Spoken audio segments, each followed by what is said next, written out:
Just leave. Now." The words cracked like a whip across the damp morning air. Her voice carried, not with anger, but something colder. Dismissal. Authority. Impatience. Dozens of heads turned. A few umbrellas shifted. The line outside the courthouse stood still, breath steaming in the cold, watching the old man in the wheelchair. He didn't move. He just looked up through rain-slicked glasses at the woman in the courthouse-issued windbreaker. Her hair was neat, her tone official. "You heard me," she said, her hand resting on the doorframe behind her. "You're not on the list. You have to wait outside. That's policy." The man opened his mouth quietly. "I was told." "You were told wrong," she snapped, already turning. "You're blocking the line." The wheelchair gave a soft mechanical whir as it backed away from the door. No one stepped forward. The air was thick, the kind of tension you can't explain, but everyone feels. People looked away, down at their phones, into their coffee cups. Rain streamed down the veteran's coat. His hands, gloved but trembling slightly, gripped the armrests with quiet steadiness. No umbrella, no cover, no assistance.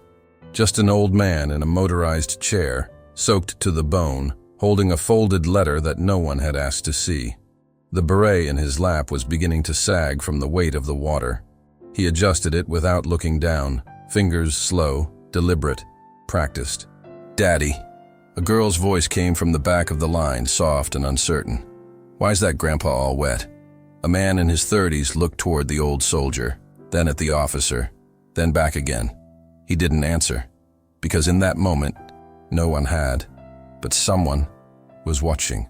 If you believe every veteran deserves respect, please subscribe, because every view helps this message reach those who need it most. Rain was never just water to Len Hayes. It was memory, the kind that stung more than skin, the kind that crept into the bones and brought with it the weight of places he hadn't spoken of in years. He sat still now, just 3 feet back from the glass doors that had shut him out, letting the cold soak through without flinching. Water beaded on his glasses and trickled down the soft, weathered grooves of his face, slipping past the crease of an old scar just above his right brow. It was hard to tell where the lines of time ended and the rain began. He held the folded document carefully between 2 fingers, the edges softening now, the ink bleeding ever so slightly from contact. "Juror accommodation confirmation," typed cleanly in black ink across the top. Above that, in faint blue pen, a note. "Confirmed. ADA entry approved. Please assist promptly." It was written with bureaucratic optimism, the kind that never met bad weather or bad manners. The seal at the bottom remained intact, a small circle of order in an otherwise unraveling morning. The courthouse plaza offered no awning, only concrete, benches, and slow-dripping trees that had long since shed their leaves. The line of civilians had curled naturally away from Len, giving him space without giving him help. Some had seen the confrontation, most had chosen silence. A man in a denim jacket sipped coffee with 2 hands. A woman in a pantsuit kept her back turned, tapping something into her phone. In this weather, justice came with cold feet and dry coats. But not for him.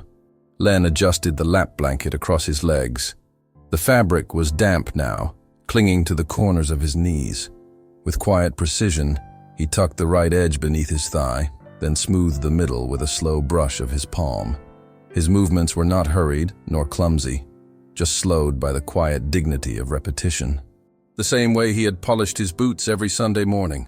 The same way he had folded maps in a tent by lantern light, half a world away and half a century ago. His chair whined again as he shifted backward another few inches to avoid a growing puddle. Beneath the wheels, gravel stuck in the tread, snapping occasionally when rolled over concrete. It was the only sound he made. Not a word passed from his mouth. Not a protest. Not a complaint. Not even when a gust of wind peeled the edge of his document loose and slapped it against his chest with a wet thud. From inside the courthouse, warmth glowed faintly through the fogged glass. People moved in coats and security uniforms, dry and unhurried. A woman inside pointed to something on a clipboard. Another laughed. The door did not open. No one inside looked out. Len glanced down at the beret in his lap. The red thread of the insignia had dulled, but the shape still held. He touched the top gently, then let his fingers fall back to the armrest. The motion was almost reverent. A whisper of habit formed long ago when that piece of cloth meant entry, identity, belonging. Now it sat limp and wet, like a flag left in the mud. He inhaled slowly through his nose and exhaled through parted lips. The breath fogged briefly in front of him, then vanished. Behind his glasses, his eyes tracked nothing.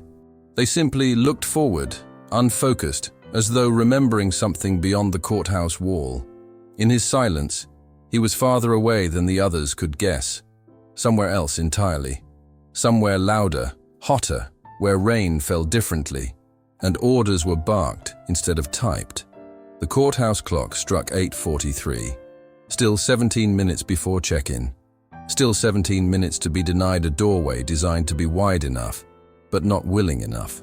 Len reached into his coat pocket, slowly, and pulled free a thin, leather-bound field notebook. The leather was cracked, the corners curled. On the front, his name had once been etched in gold, now barely legible. Inside, every page was handwritten, dated, categorized. Not in cursive, not in scribble, in tight block print, military standard. He flipped to the marked page. September 12th, County Jury Selection, 9 a.m. Be early, be steady. A line drawn underneath. No other notes.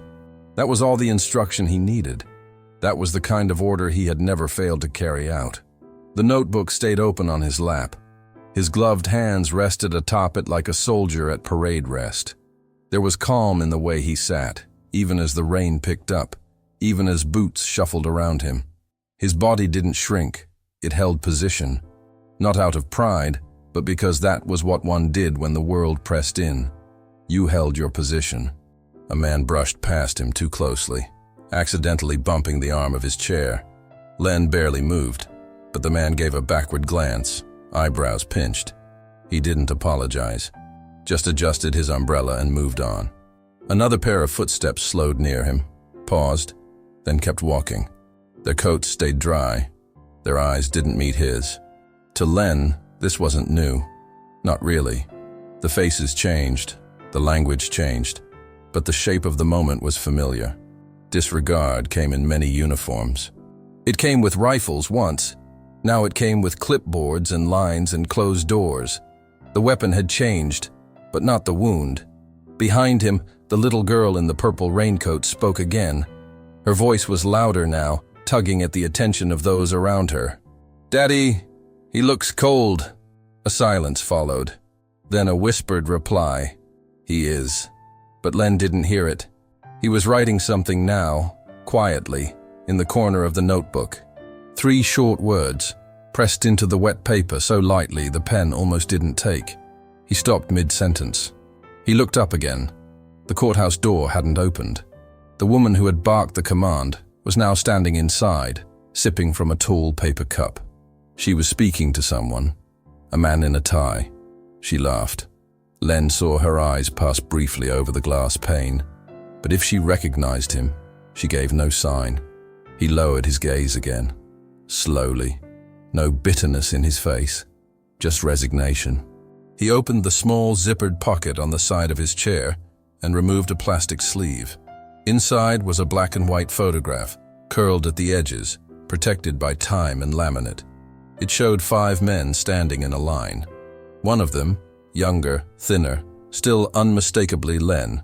The others, friends, maybe brothers. Behind them, sandbags and tarpaulin. The expression in their faces matched the one he wore now. Not pride, not defiance, readiness. Len studied the photo for a moment, then slid it back into the pocket. The wind changed. It blew harder now, carrying the cold sideways. A chill crept beneath his collar. Water traced a line down the back of his neck. Still, he waited. He was never late. Not once. Not when it counted. The courthouse clock ticked forward to 8:47, 13 minutes to go. But someone else had noticed, and this time, they would not look away. Len adjusted his chair again, inching backward toward the edge of the courtyard. His motor whined slightly under the movement, a sound faint but persistent, like the sigh of something overworked and undercared for. The concrete beneath him sloped unevenly, forcing him to compensate with each nudge of the joystick. Water splashed beneath his wheels, the puddle deepening, darkening. He hadn't moved far, only a few feet, but already the line had reshuffled ahead of him like he was never there at all. He opened the side compartment of his chair and pulled out a folded plastic poncho. Not new, creased at the edges, stained near the hem. He laid it carefully across his lap and chest, tucking the corners beneath the sides of the chair. It wasn't warmth, but it was something. He moved like a man who had done this 1,000 times, not with speed, but with that calm, measured patience that only age and discipline could teach. He looked down again at the document in his lap, now protected under a plastic sleeve, still legible despite the damp air. The ink was intact, the seal unbroken. His name, typed in neat capital letters, Leonard M. Hayes. Beneath it, the designation, Staff Sergeant, United States Army, retired. It meant something once. Maybe it still did somewhere. A voice from behind him spoke up, low but audible enough to pierce the hum of falling rain. "Move it already, Grandpa." He didn't turn. He didn't flinch. The words passed over him like weather, unpleasant, but not unfamiliar. He kept his eyes forward, focusing on the courthouse door that remained shut, the warmth behind it still just out of reach. His knuckles were pink from cold, fingers curled slightly beneath the poncho. He breathed through his nose, steady and slow. Another voice joined in. Female, exasperated, louder. "Rain's not gonna stop for your sob story." This one was close. Too close. A woman in a gray blazer stepped around his chair, her high heels clicking on the wet concrete. She didn't look at him, just pulled her coat tighter, mouth twisted in disapproval. Her umbrella brushed the edge of his chair as she passed, nearly knocking the beret again from his lap. He caught it gently and placed it back with the same quiet reverence. No apologies, no acknowledgement, just cold footsteps and colder words. Len shifted in his seat, barely, the movement subtle. One of his boots had begun to slip off the footrest. He adjusted it with the tip of his cane, which he kept secured to the side of his chair with an old belt strap. The cane's handle was worn smooth, the rubber tip cracked. It was a part of him now, like the medals he no longer wore or the uniform that hung in the back of his closet, untouched for years. From the edge of the line, someone laughed under their breath. "Look at this one. Takes 10 minutes to cross the room. Guess the war's still going on, huh?" The joke didn't land, not loudly, but a few smirks followed, a shifting of feet. No one stepped in. No one stepped closer either. He reached for his field notebook again, the leather swollen slightly from the rain. He didn't open it this time, just rested a hand on it, grounding himself with something that had always made sense. Orders, discipline, procedure. These were things that never raised their voice, never forgot to show up, never turned away from the wet. The courthouse doors opened briefly. A man with a badge stepped out, calling a name from a clipboard. It wasn't his. A younger man hustled forward, checked in, vanished behind glass. The door closed again with a metallic thump that echoed over the stone steps like finality. Len didn't lift his head.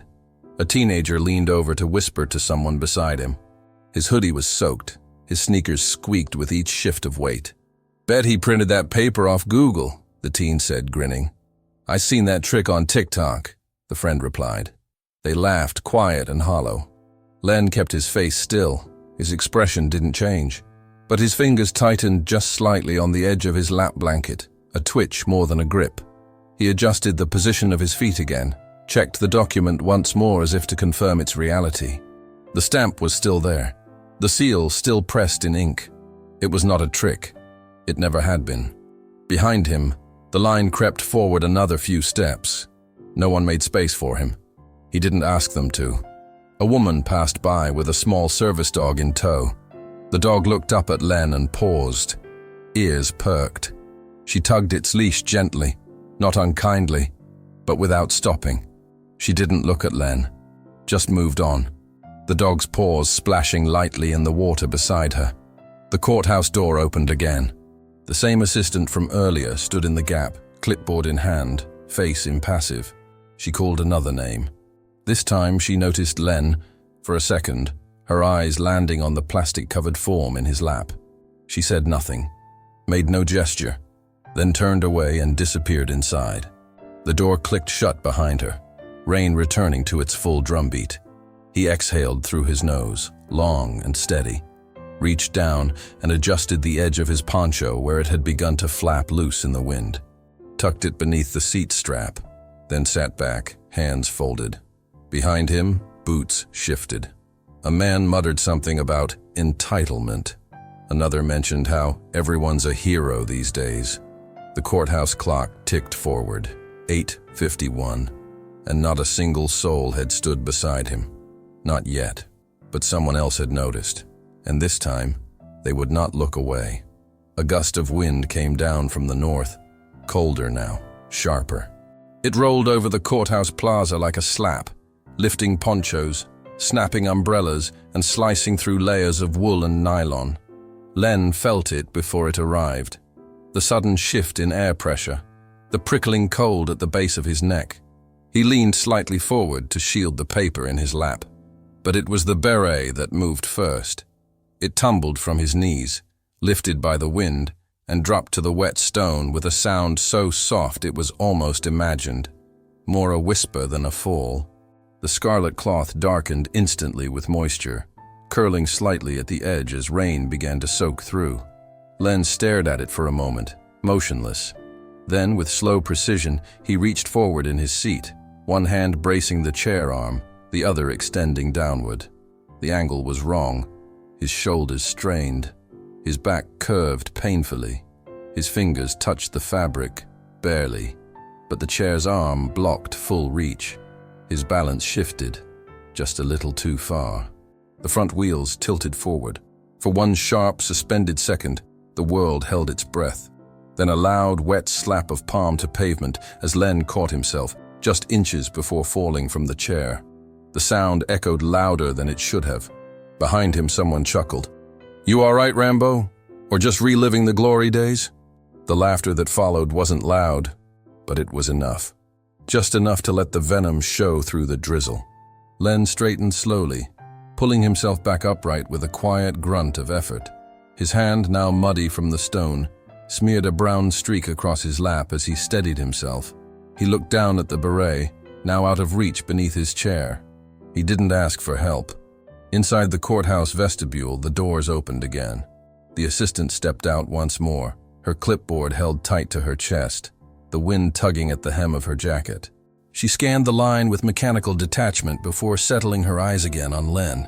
Her brows furrowed, not with concern, but with inconvenience. "You're still out here?" Len met her gaze, tired but firm. "I was told to report at 9.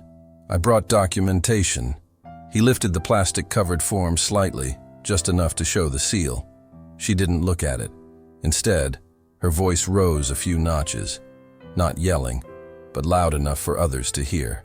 "Sir, you were instructed to wait your turn like everyone else. This isn't a shelter. You're creating a disruption." A few heads turned, some sideways glances. No one spoke. "I'm not asking for special treatment," Len replied quietly. "Only the accommodation that was confirmed." She took a step forward, her boots splashing slightly as she approached. "We don't process rumors. If your name isn't on the immediate roster, I can't help you. Now please, stop obstructing the entrance." There was no entrance. He hadn't moved. A court intern, no older than 20, lingered at the edge of the glass inside, watching. Her fingers gripped a folder tight against her chest. She looked at Len, then at the assistant. Her mouth opened slightly, hesitation flickering behind her eyes. She stepped toward the door, but the assistant's head turned sharply. "Don't encourage that." The words came cold and clipped. The intern froze. Len said nothing. The intern backed away. He turned back to the beret on the ground. It had shifted slightly closer to the wheel, caught in the ripple of runoff that now traced a thin stream across the stone. His eyes lingered on it, then lifted again to the door, then to the sky. Rain. Still falling. Always falling. A man with a coffee cup passed by, stepping around Len's chair as though navigating a pothole. He didn't look down. The coffee steamed in his hand. A second court officer stepped out, older, broader in the shoulders, with a trimmed beard and a nameplate that read, Ramsey. He walked directly to the assistant and leaned close to speak. His voice was low, controlled. "What's going on here?" The assistant didn't lower her voice. "He's not cleared. Says he was given special access. Doesn't have the paperwork." Len lifted the form again without being asked, extending it with weathered fingers, the laminate dripping. "I have it right here." Officer Ramsey didn't take it. He glanced at the paper, then at Len, then back at the assistant. "Let me know if it escalates," he muttered, then turned and walked back inside without another word. The door closed behind him. The intern was gone now. The line shifted again. Len did not. He simply sat, hands folded over wet plastic, beret still lying face down in the runoff beneath his wheels. His eyes had lost their focus, not from defeat, but from distance. That long stare that looked beyond the present. The kind men wore when they remembered too much at once. Another gust of wind shook the trees nearby. A trash can lid clattered. The metal bench down the walkway creaked as someone shifted beneath a soaked newspaper. From somewhere far back in the line, a voice rose with mock cheer. Maybe someone should call the museum. Looks like one of their exhibits got loose. A few chuckles followed. Nothing loud, just ugly. Still no one moved. Still no one reached down. Still no one picked up the beret.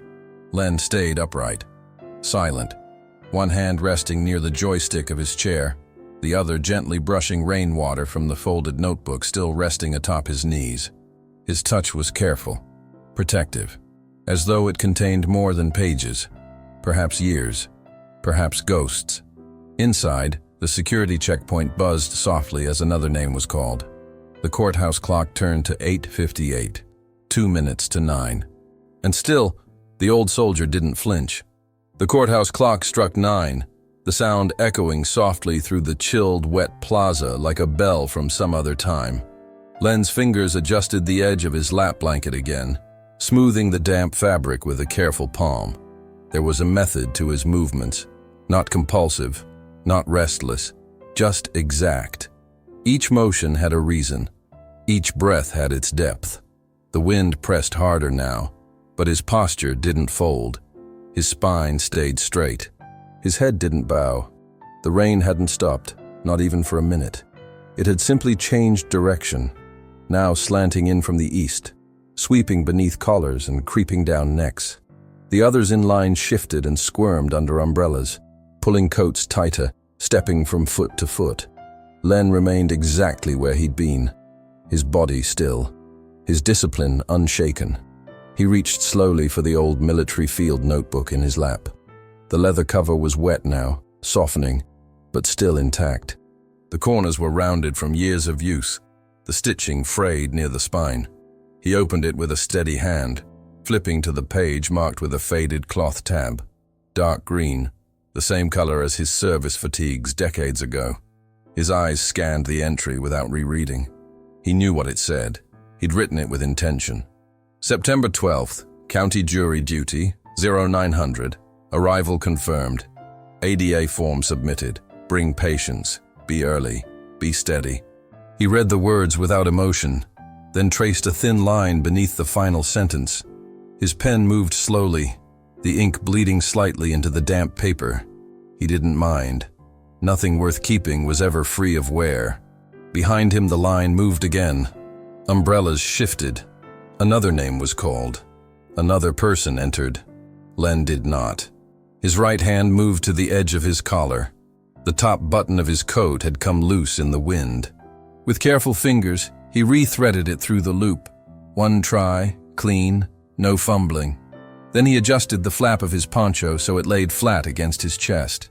He folded the edge of it inward to protect the exposed pages of the notebook, then let his hands rest. There was a stillness to him now. Not the stillness of someone giving up, but the stillness of someone trained to conserve energy for the fight that would come.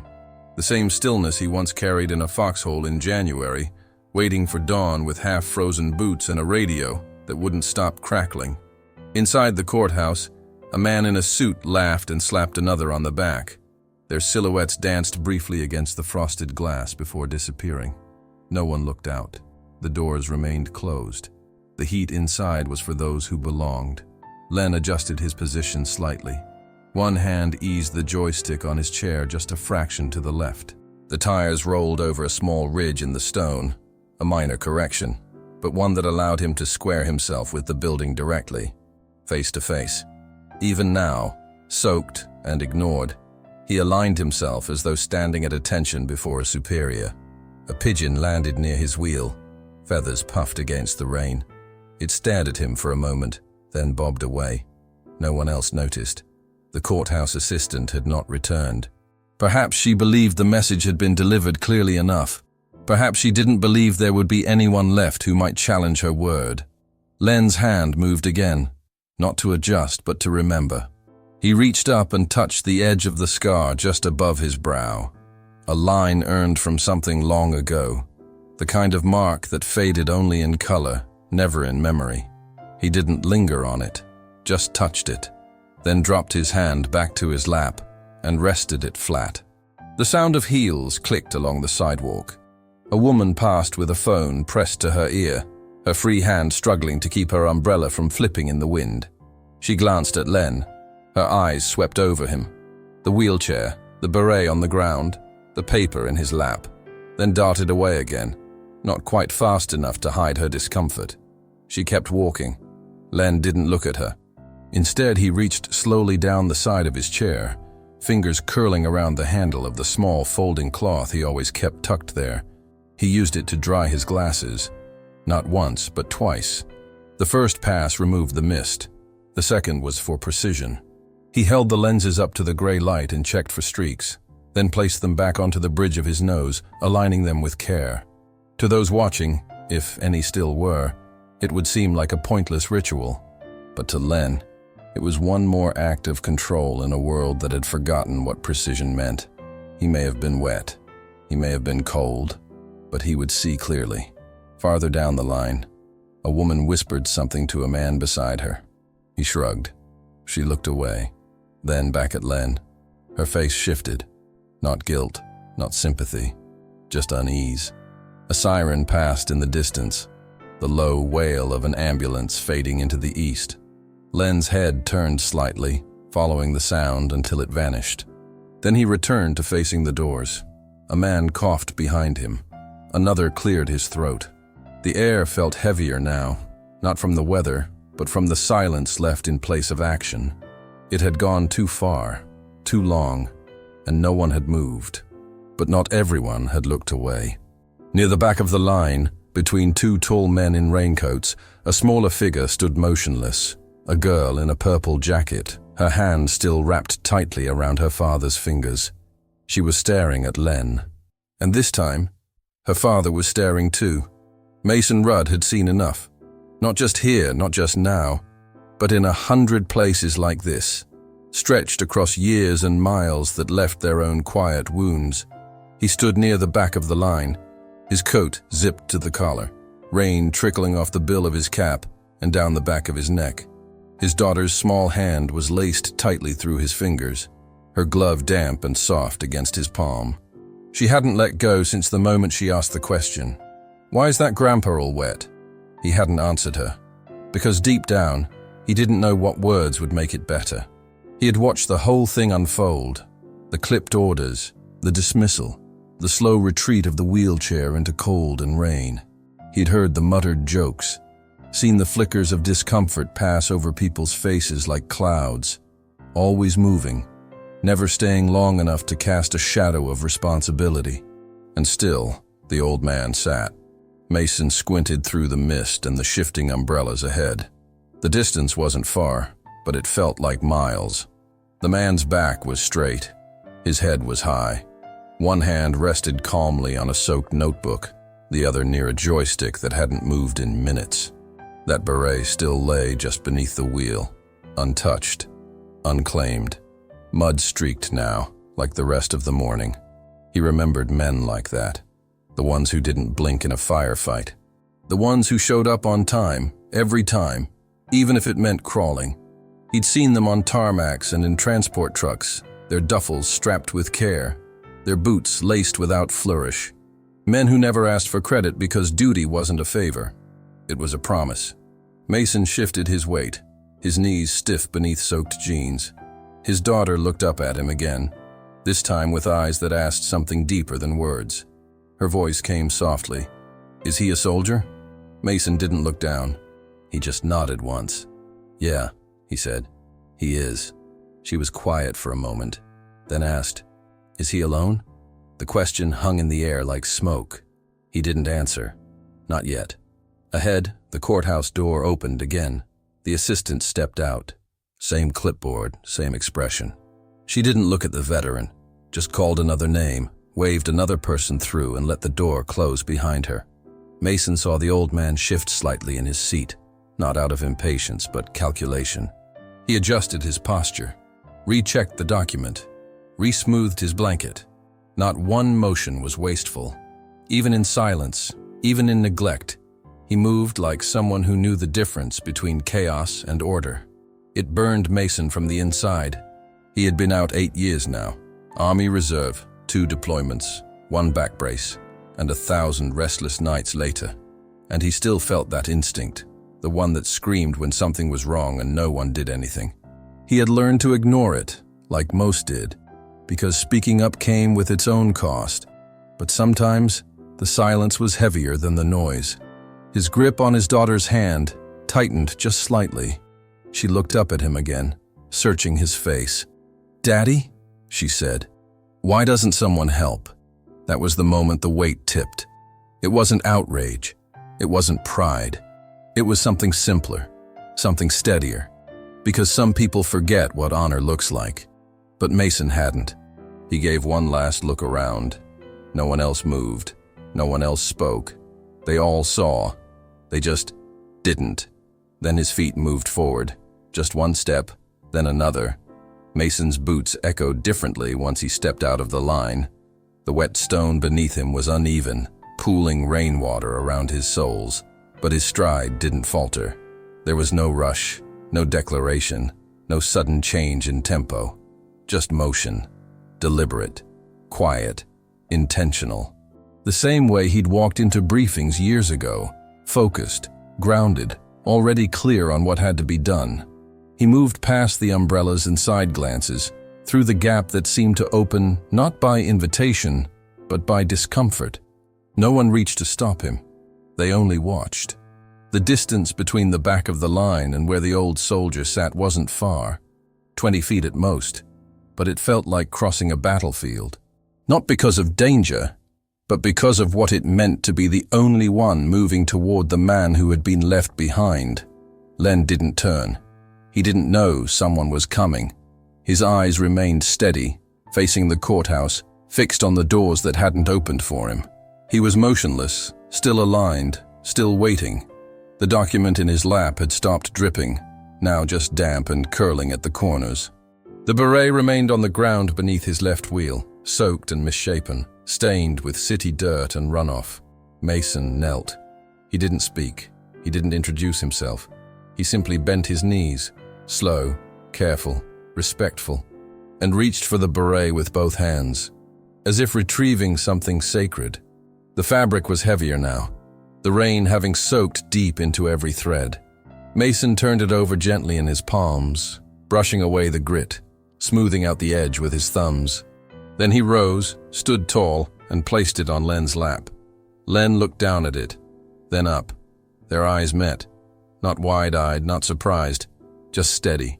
Recognition passed between them in the span of a breath, not of names, but of code, of weight, of unspoken oaths and years carried in the silence. He didn't fake that limp, Mason said calmly, his voice low and even, but loud enough to carry through the hush, or those eyes, or the way he still salutes the flag. No one interrupted him. The plaza had fallen utterly still. So maybe, he continued, taking one step to stand just behind and to the right of Len's chair. Show some respect, or step aside. The words didn't rise. They didn't flare. They just landed, squarely, like a dropped stone in a still pond. The sound of rain filled the space around them. Nothing else moved. Behind them, the line stood frozen. Umbrellas no longer rustled. Phones were no longer checked. Even the clerk inside, visible through the foggy glass, had stopped writing. Her pen hovered in the air. Mason placed his hand on the back of Len's chair. Not possessively, not forcefully, just present, just with him. A silence fell that felt larger than sound. And Len simply nodded, not to thank him, not to draw attention, but to confirm that someone else had remembered what duty meant, what presence meant. For the first time all morning he was not alone. The rain had not let up.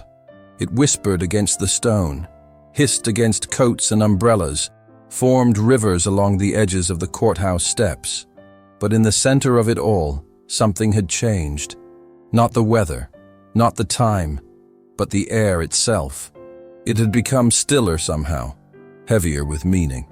Len looked straight ahead again, eyes forward, the beret now resting properly in his lap. He didn't speak. He didn't need to. Mason remained at his side, hand resting lightly on the chair, eyes scanning the silence with a calm that had nothing to prove. He wasn't watching for danger. He was watching for understanding. The line had not moved, not one step, not a breath louder than the rain. A woman near the front lowered her umbrella slightly, revealing a face no longer impatient, but uncertain. She glanced behind her, at the scene now unfolding like something from a story no one had written down. She didn't speak either. She just watched. The young court intern reappeared in the vestibule behind the glass, hands flat against the door as if drawn by something invisible. She looked out with wide eyes, the clipboard in her arms forgotten. Her lips parted, as though she meant to say something. Then she turned and vanished back into the building. Mason said nothing. Len's fingers moved, slowly, deliberately, lifting the beret from his lap and placing it gently atop his head. He adjusted the angle, centered it, pressed it down lightly. The motion was practiced, remembered. It was the kind of thing you did even when no one was looking, especially when no one was looking. He didn't glance at Mason again. He didn't need to. Their eyes had already said enough. Not just I see you, but I know you. Behind them, the little girl in the purple raincoat let go of her father's hand. She stepped forward slowly, only one step, before Mason's arm gently touched her shoulder. She stopped, looked up at him, then at Len. Her eyes were wide, not afraid, just reverent, the way children sometimes look at the world when they sense something grown-ups have forgotten how to feel. A few steps away, the woman who had laughed earlier, the one with the gray blazer, now looked down at her shoes. Her hands shifted on the handle of her umbrella. She took a step back in line, not out of fear, but out of some dawning realization that she had missed something important. Something she hadn't understood until now. The sound of the courthouse doors unlocking echoed faintly through the air. It was a quiet sound, but it traveled, sharp and clean like the click of a bolt in a rifle chamber. The intern was back. She didn't wait for orders. She stepped through the doors with quick, sure feet and walked straight to the veteran. No one stopped her. In her hand was an umbrella, not a city-issued one, but hers, small, red, frayed at the edge. She opened it gently and held it over Len's chair with both hands, adjusting her stance against the wind. She didn't speak. He didn't thank her, but her presence meant everything. A woman in the line behind her reached into her purse and pulled out a towel. Floral printed, clean, the kind a mother keeps for accidents. She stepped forward and placed it gently on Len's lap, careful not to touch him directly, careful to offer it without words. Len accepted it with a nod. Still, no one spoke. The door behind them opened again. A second clerk emerged, this one holding a ring of keys and a plastic badge. She walked to the far side of the courthouse, to a door most people never noticed, the ADA access. And with a soft, metallic click, She unlocked it. It was the first real door that had opened for him that morning. Still, he didn't move. Mason leaned slightly closer now, his voice low and meant only for Len. What color was the snow? Winter of 52. The question didn't come like a test, or a challenge, or an accusation. It came like a signal, a knock at the door of a memory only another soldier would think to ask. Len smiled faintly. Pale gray, he said. Burned black at the edges. Blood steamed when it hit. Mason nodded. He didn't smile. He didn't blink. He just stood straighter. I had a friend, he said quietly. Said it never melted from memory. Their eyes met again. No handshake. No salute. Just the stillness of understanding that only men who had worn the same silence could share. Behind them, the plaza was no longer a line. It was a formation. The rain still hadn't stopped, but something deeper had shifted. The air felt changed, not just in sound, but in temperature, like the world itself had remembered something it once promised never to forget. The umbrella above Len's head had begun to tremble in the wind, and the intern holding it adjusted her stance again, silent and soaked, but unmoving. Behind her, the towel on Len's lap had darkened with water, its corners tucked in tight to keep him dry, where no awning or door ever had. Mason remained beside him, not touching, not leaning in, just present, an anchor to something old and unspoken. The people behind them were no longer fidgeting. They weren't checking the time or trading glances. They were listening now, though no one had told them to. They simply knew something was happening, something worth standing still for. Mason looked down again at Len, then let his eyes drift toward the beret. It was still slightly off-center, the fabric warped from the rain. He didn't fix it. He wouldn't presume, but he looked at it like a man who knew what it had meant to wear one. Not for vanity, not for attention, for identification, for survival, for pride that never asked to be recognized. I was 13, Mason said softly, when I first read about Hill 317. Didn't understand it then, just names and numbers in a book. But I remember one sentence, said the snow turned red before it melted. Len didn't answer right away. His jaw tightened, not against emotion, but against the cold. When he did speak, his voice was gravel softened by time, but clear. Red clay, he said, rust-colored. When it mixed with blood, it steamed, smelled like iron, dirt too hot to be natural. That was Korea. The words hung in the rain like heat off pavement. Behind them, someone audibly exhaled, a sound of shock or shame, or maybe both. Mason didn't move. He just asked one more question. How many made it out? Len's eyes didn't blink. 7 out of 63. He didn't explain further. He didn't need to. The number said everything. There was no dramatization in his tone, no sense of performance, just history, told with the precision of a man who had counted every life and remembered every name. His hands rested now on his knees, fingers curled slightly, not tense, just remembering. They looked like the kind of hands that had once held rifles and tourniquets and letters from home, hands that had built things and buried things and never stopped carrying weight. The assistant who had turned him away was standing just inside the vestibule now. She had come back without announcement. Her arms were crossed, not with defiance, but with something far more uncertain. Her gaze shifted between Len and Mason, her jaw tight, her posture smaller than before. She didn't interrupt. She didn't reassert policy. She just stood there, listening. Len's breath came slower now. He looked straight ahead at nothing in particular, eyes misted from the rain and from something else. His words weren't sharp. They were soft, like old cloth being folded and put away. They called us ghost patrols, he said, sent behind the hills to find out where the enemy wasn't. Usually found out where they were instead. Mason gave a small nod, not as approval, but as understanding. They teach us about that, every generation. But it's different hearing it from someone who came back. I didn't come back, Len said. The words came quiet, simple, and then, not all the way. Silence followed. No one in the crowd dared speak. Even the wind seemed to hush. Then, from the door, the assistant stepped out. She approached slowly, umbrella tucked under one arm, eyes low.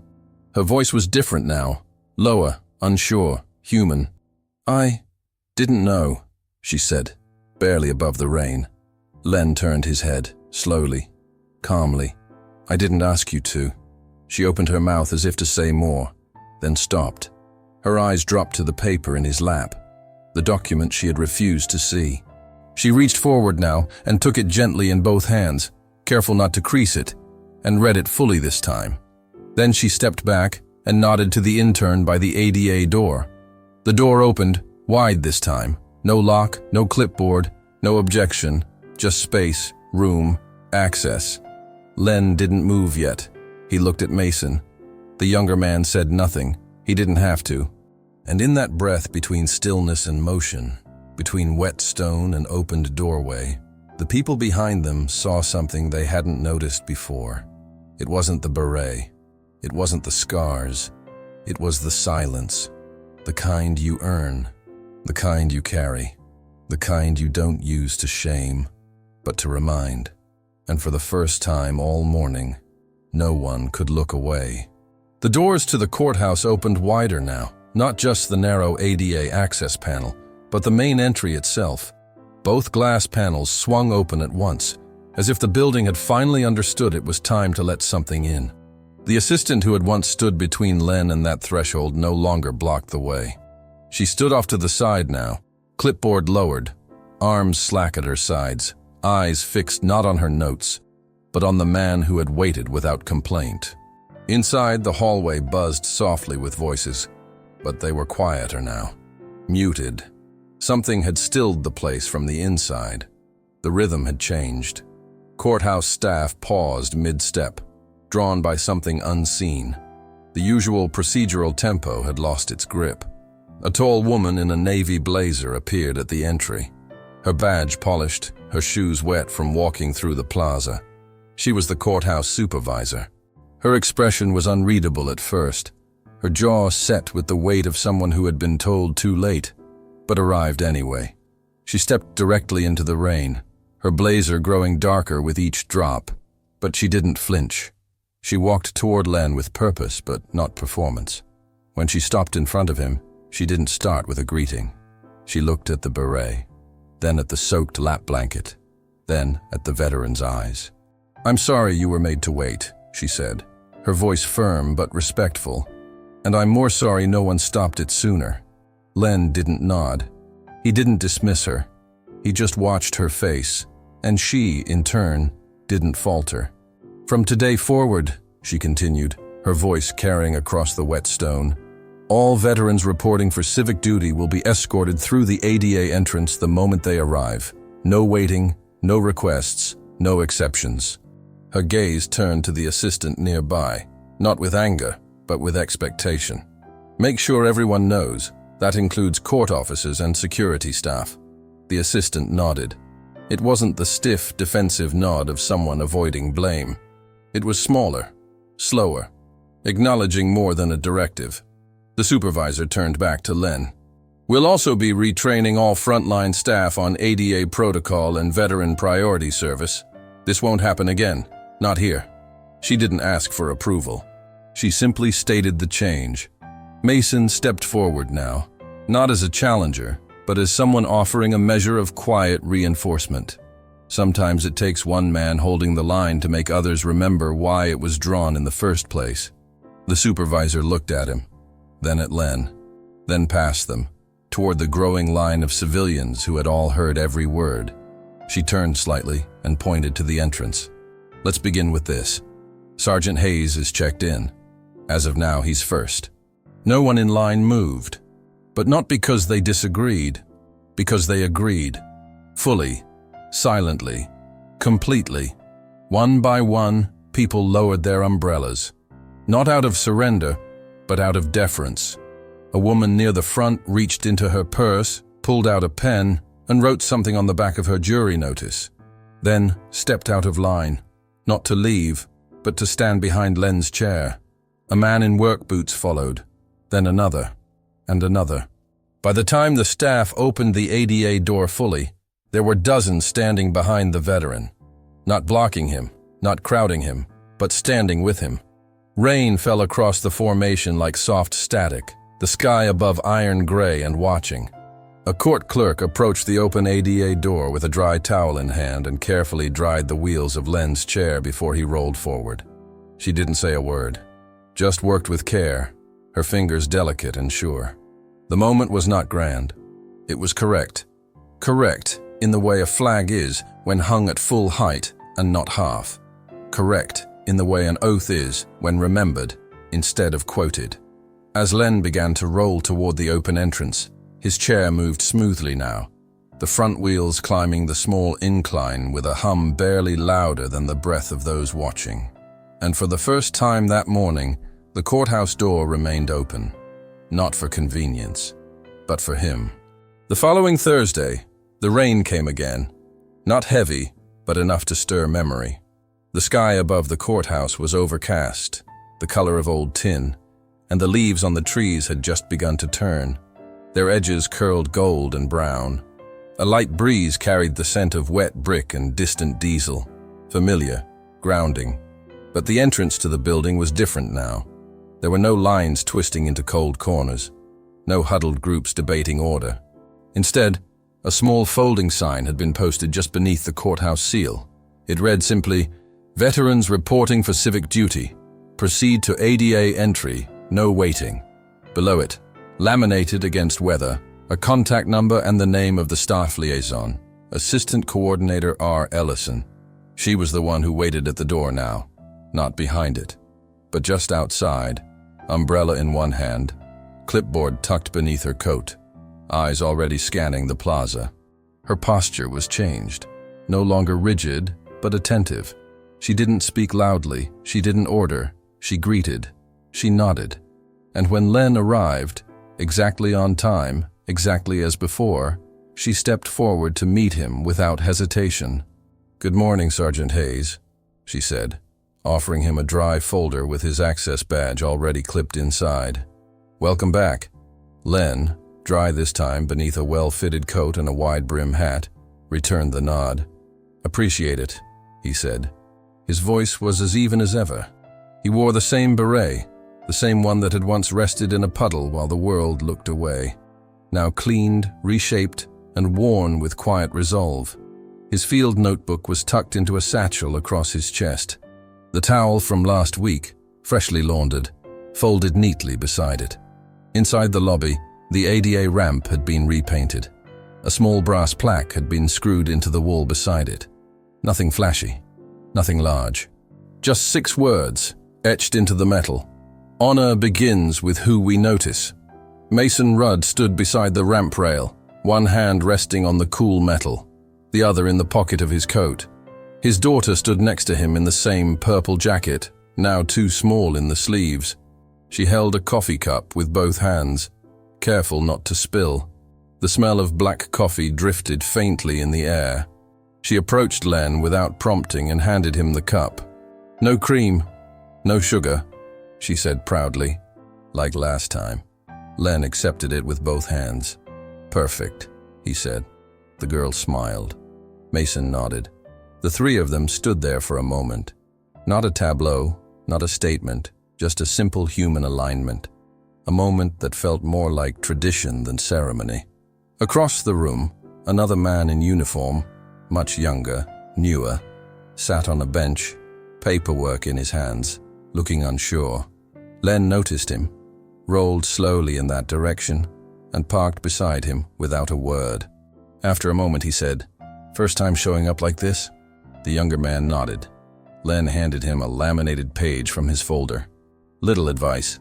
Sit tall, speak slow, never apologize for surviving." The man looked at him with something between gratitude and disbelief.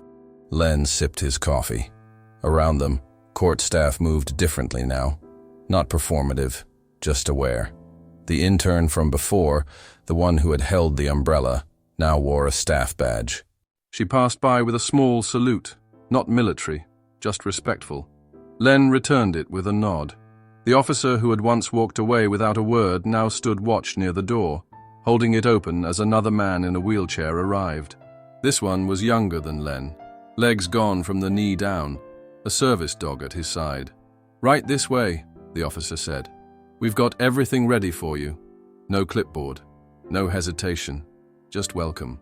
Len didn't speak much that morning. He didn't need to.